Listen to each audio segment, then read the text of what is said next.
Robert Craig, just an old man reading from his Bible. I am the old man. This is the Bible right here, the Holy Bible, and it's King James Version. That's the one I use. We've been going through Mark's Gospel, Matthew's Gospel, sorry. We've been going through Matthew's Gospel. This is the last of the four for me to cover. And noticing some interesting patterns here. First off, this doctrine that we've been going over is in most churches, it's taught as church doctrine, but it seems obvious to me this is doctrine that's meant for the little flock. And there's a gospel that was preached for 3.5 years in Israel as Jesus of Nazareth went up and down in Israel preaching the gospel of the kingdom. Well, we are not under the gospel of the kingdom. We're under the gospel that Paul preached, that he received from the risen and ascended Christ. So if you bear in mind that this is for another group of people, this is to someone else, it'll make more sense.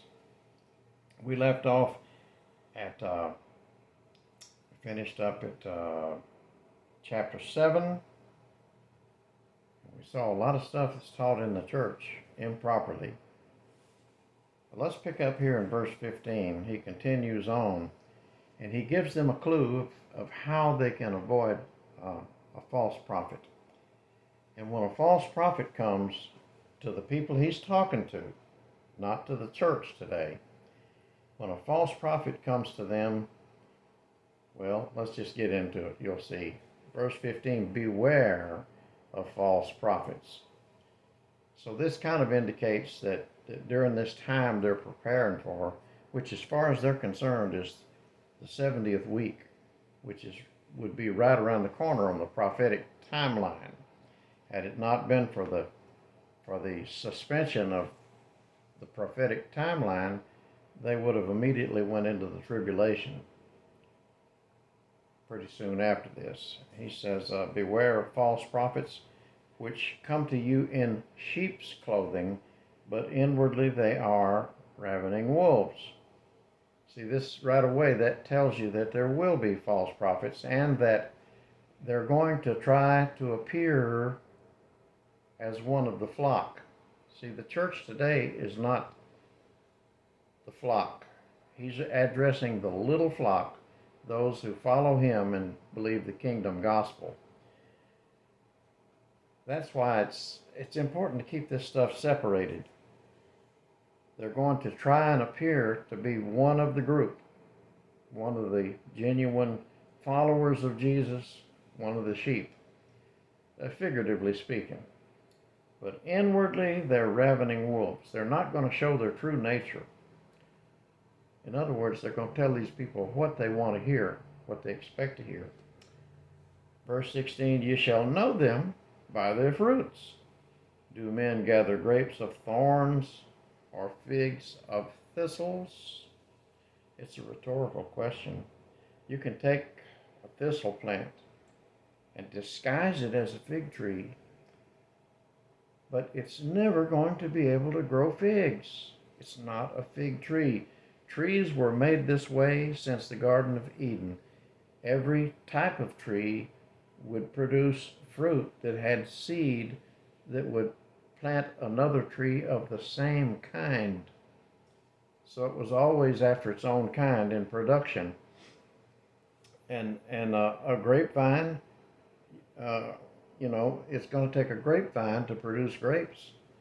And no matter how much a thorn bush is disguised to look like a grapevine, you could put an arbor over it and tie it up and make it look kind of like a grapevine, but it's never going to produce grapes. That's the point he's making. These false prophets that are coming to the little flock, not to the church, but to the little flock, they're going to try and deceive people. But this is going to be the giveaway, the fruit.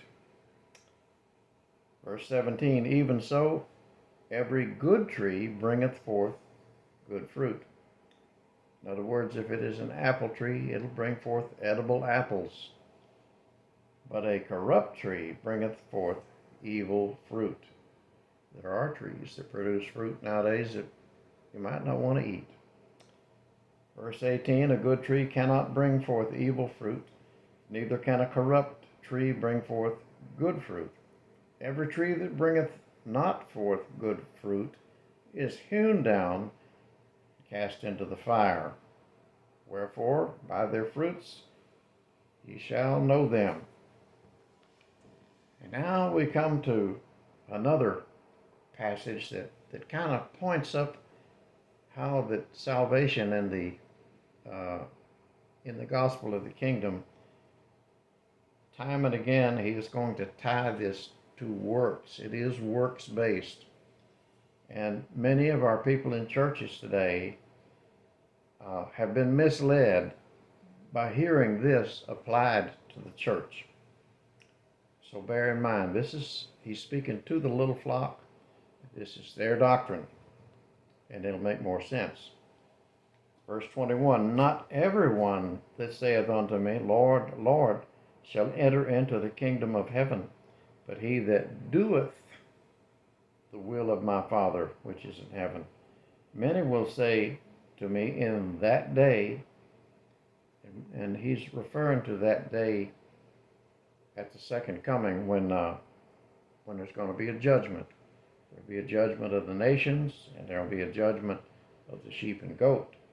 The people who seem to be the sheep and the ones who actually are the sheep and the seem-to-bes are going to be separated.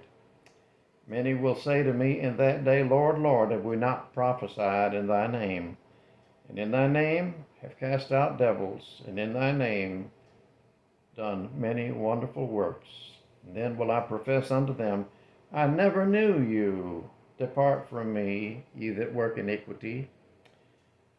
Therefore, whosoever heareth these sayings of mine, and doeth them, I will liken him unto a wise man, which built his house upon a rock, and the rain descended, and the floods came, and the winds blew, and beat upon that house, and it fell not, for it was founded upon a rock.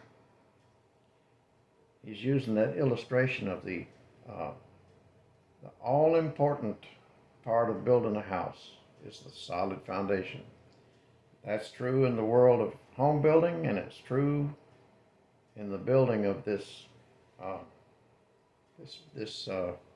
group here, the little flock. Verse 26, and everyone that heareth these sayings of mine and doeth them not. See, the ones that don't do the works, it's going to be held against them. They shall be likened unto a foolish man which built his house upon the sand. Now, what kind of foundation would that be? Pretty poor, right? And the rain descended, and the floods came, and the winds blew, and beat upon that house, and it fell, and great was the fall of it. If we were going to use today's vernacular about this house that failed the test of the storms, we'd say, boy, that house fell, and it was something to see. It was spectacular. Be almost like the destruction of a model building in a movie where they do these special effects.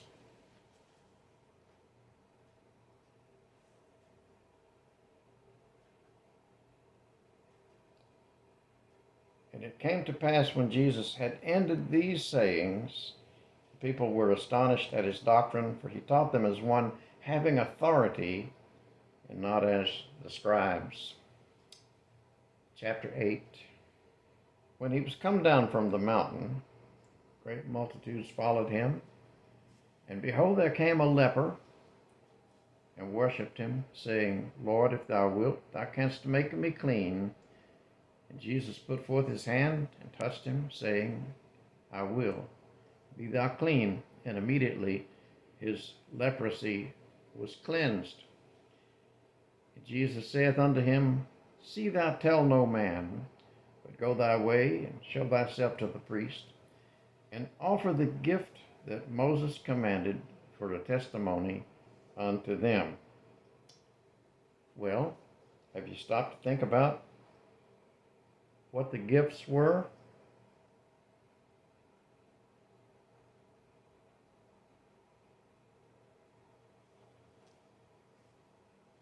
That Moses commanded? What a man in the when they were new in the promised land and up in the days of the kings, what was expected of someone who had been healed of leprosy? Let's see. I don't want numbers. I want Leviticus. Okay, Leviticus chapter 14. And it is a most elaborate ritual cleansing of the leper. Leviticus 14:1. And the Lord spake unto Moses, saying, This shall be the law of the leper in the day of his cleansing.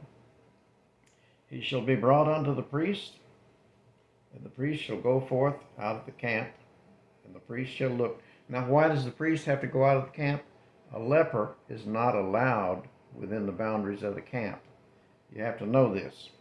The priest goes forth out of the camp to examine this man who has been banned from mingling with the people, because this is a contagious disease. The priest shall go forth out of the camp, and the priest shall look, and behold, if the plague of leprosy be healed in the leper, then shall the priest command to take for him that is to be cleansed 2 birds alive and clean, cedar wood and scarlet and hyssop, and the priest shall command that one of the birds be killed in an earthen vessel over running water. As for the living bird, he shall take it and the cedar wood and the scarlet and the hyssop, and shall dip them and the living bird in the blood of the bird that was killed over the running water. And he shall sprinkle upon him that is to be cleansed from the leprosy 7 times, and he shall pronounce him clean, and shall let the living bird loose into the open field. And he that is to be cleansed shall wash his clothes, and shave off all his hair, and wash himself in water, that he may be clean. Now in Israel, leprosy was kind of a picture type of the condition of sin, and how it made man really kind of unclean in the sight of God. Sin made man appear in God's eyes the way man would look at a leper. And after he's been pronounced clean, after that, he shall come into the camp, that's the leper, and shall tarry abroad out of his tent 7 days. And it shall be on the 7th day that he shall shave all his hair off his head, and his beard, and his eyebrows, even all his hair he shall shave off, and he shall wash his clothes. Also he shall wash his flesh in water, and he shall be clean. And on the 8th day he shall take 2 he-lambs without blemish, 1 ewe lamb of the first year without blemish, and 3/10 deals of fine flour for a meat offering mingled with oil, 1 log of oil. A log is about a pint. And the priest that maketh him clean shall present the man that is to be made clean and those things before the Lord at the door of the tabernacle of the congregation. And the priest shall take the 1 he-lamb and offer him for a trespass offering, and the log of oil, and wave them for a wave offering before the Lord. And he shall slay the lamb in the place where he shall kill the sin offering and the burnt offering in the holy place.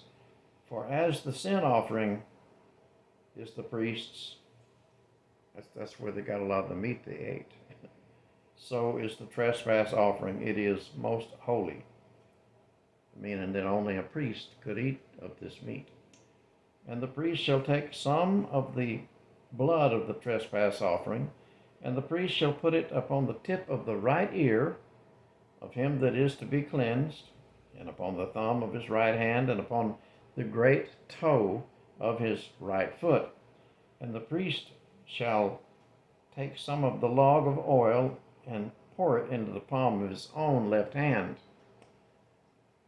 And the priest shall dip his right finger in the oil that is in his left hand, and shall sprinkle of the oil with his finger 7 times before the Lord. And of the rest of the oil that is in his hand shall the priest put upon the tip of the right ear of him that is to be cleansed, and upon the thumb of his right hand, and upon the great toe of his right foot, upon the blood of the trespass offering. See, the blood goes on first in those 3 places: ear, thumb, and big toe, and then the oil goes on top of the blood. Now all that represents something, but we're going to get into that sometime in the future, I hope.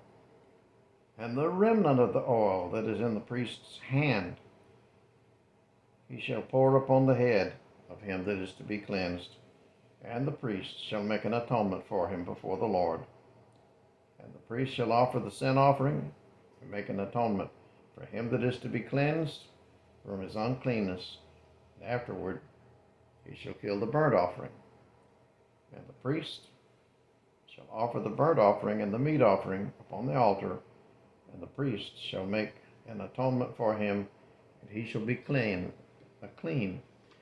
That is what Jesus was telling this man to do, to go through this cleansing ritual. And what was the purpose of it? For a testimony. That's what it was in Moses' day. That's what it was all through the days of the kings of Israel. And that's what it still is in the law. It's all done not to make him clean, but for a testimony that he is clean. And I think that brings us to a good stopping point. And make myself a little mark there, so I'll know where to start next time in case I forget.